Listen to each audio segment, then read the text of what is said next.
शेतकरी बांधवांनो, पीएम किसान योजनेचा 23व्या हप्त्याची प्रतीक्षा आता अंतिम टप्प्यात आली आहे. लवकरच पात्र शेतकऱ्यांच्या खात्यात 2,000 रुपये जमा होण्याची शक्यता आहे. मात्र यावेळी सरकारने काही महत्त्वाच्या अटी आणि पडताळणी प्रक्रिया अनिवार्य केल्या आहेत. त्यामुळे अनेक शेतकऱ्यांनी आवश्यक कामे वेळेत पूर्ण केली नसल्यास त्यांचा पुढील हप्ता अडकू शकतो. म्हणून आजचा हा व्हिडिओ प्रत्येक पीएम किसान लाभार्थ्यासाठी अत्यंत महत्त्वाचा आहे.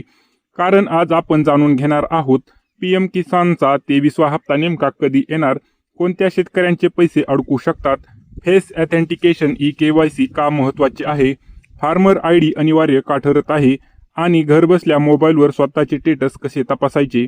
त्यामुळे हा व्हिडिओ शेवटपर्यंत नक्की पहा, कारण शेवटी मी तुम्हाला अशी महत्त्वाची माहिती सांगणार आहे त्यामुळे तुमचा पुढील हप्ता सुरक्षित आहे की नाही ते तुम्ही स्वतः तपासू शकणार आहात. आणि व्हिडिओ सुरू करण्यापूर्वी एक छोटीशी विनंती, जर तुम्ही आपल्या चॅनलवरती नवीन असाल तर आत्ता चॅनलला सबस्क्राईब करा आणि बेल आयकॉन दाबा.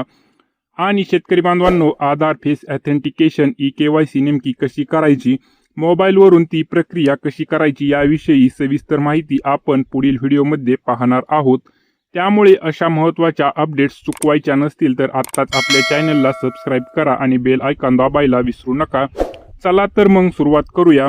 शेतकरी बांधवांनो, प्रधानमंत्री किसान सन्मान निधी योजना ही देशातील सर्वात मोठी शेतकरी कल्याणकारी योजना आहे. या योजनेअंतर्गत पात्र शेतकऱ्यांना दरवर्षी 6,000ची आर्थिक मदत दिली जाते.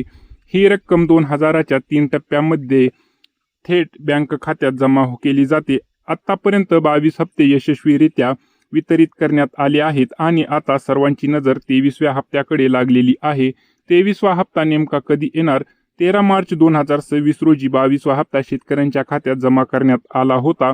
सरकारच्या नियमानुसार साधारण 4 महिन्याच्या अंतराने पुढील हप्ता दिला जातो.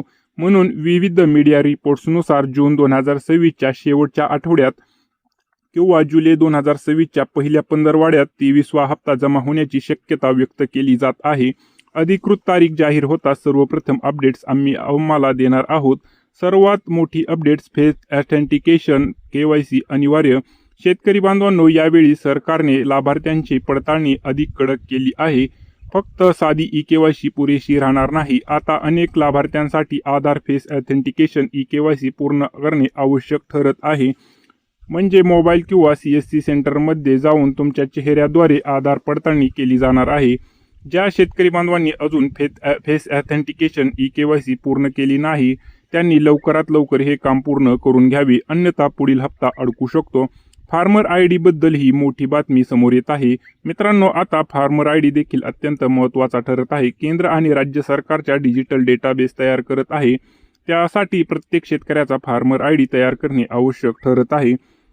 ज्या शेतकरी बांधवांचा फार्मर ID अजून तयार झालेला नाही त्यांनी तातडीने CSC सेंटर किंवा संबंधित कार्यालयात जाऊन फार्मर ID तयार करून घ्यावा. भविष्यातील अनेक सरकारी योजनांचा लाभ फार्मर IDशी जोडला जाऊ शकतो. मित्रांनो, परत एकदा तुम्हाला छोटीशी विनंती करणार आहे, जर तुम्ही आपल्या चॅनलला सबस्क्राईब केले नसेल तर कृपया चॅनलला सबस्क्राईब करा.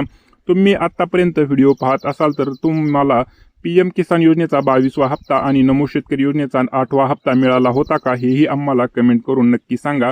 आणि हप्ता मिळाला नसेल तर हेही सांगा. व्हिडिओला एक लाईक नक्की करा आणि अजून चॅनलला सबस्क्राईब केले नसेल तर आत्ता सबस्क्राईब करा, कारण पुढील काही दिवसात पीएम किसान आणि नमो शेतकरी योजनेबाबत मोठ्या अपडेट्स येण्याची शक्यता आहे. शेतकरी मित्रांनो, या 5 चुका केल्यास तुमचा पीएम किसान योजनेचा 23वा हप्ता अडकू शकतो.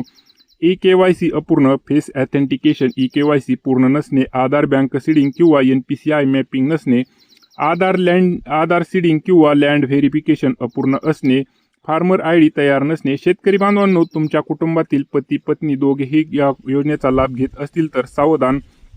सरकारच्या नियमानुसार एकाच कुटुंबातील पती आणि पत्नी दोघांनाही पीएम किसान योजनेचा लाभ घेता येत नाही. अशा प्रकरणांमध्ये अर्ज रद्द केला जाऊ शकतो. इतकेच नाही तर आधी मिळालेली रक्कमही परत वसूल केली जाऊ शकते. आता आपण मोबाईलवर स्टेटस कसे तपासायचे हे पाहणार आहोत. सर्वप्रथम पीएम किसानची अधिकृत वेबसाईट उघडा. नाव युअर स्टेटस या पर्यायावर क्लिक करा. तिथे तुमचा रजिस्ट्रेशन नंबर टाकून कॅप्चा भरून गेट डाटा पर्यायावर क्लिक करा. तिथे इलिजिबिलिटी स्टेटसमध्ये खालील 3 गोष्टी यस असणे आवश्यक आहे. KYC yes, land seeding yes आणि आधार बँक सीडिंग यस. जर तिन्ही गोष्टी यश दिसत असतील तर तुमचा 23वा हप्ता सुरक्षित आहे. शेतकरी बांधवांनो, तुमचे पैसे अडकल्यास काय करावे? काळजी करण्याची गरज नाही. पीएम किसान हेल्पलाईनवर संपर्क साधा किंवा जवळच्या सीएससी सेंटरला भेट द्या. कृषी सहाय्यक, कृषी सेवक किंवा तलाठी यांच्याकडे चौकशी करा किंवा तुमच्या जवळच्या तहसील कार्यालयामध्ये भेट द्या. तिथे तुमची काय अडचण आहे ती दूर होऊ शकते. वेळेत त्रुटी दूर केल्यास हप्ता मिळण्यास मदत होऊ शकते. तर शेतकरी बांधवांनो, 23वा हप्ता मिळवण्यासाठी आजच्या 4 गोष्टी तपासा. Aadhaar e KYC, face authentication KYC, farmer ID, Aadhaar bank seeding. ही माहिती उपयुक्त वाटली असेल तर व्हिडिओला लाईक करा, जास्तीत जास्त शेतकरी बांधवांपर्यंत शेअर करा आणि अशाच महत्त्वाच्या सरकारी योजना आणि शेतकरी अपडेटसाठी आपल्या YouTube चॅनलला सबस्क्राईब करायला विसरू नका. भेटूया अशाच एका माहितीपूर्ण व्हिडिओसह. तोपर्यंत धन्यवाद. जय जवान जय किसान.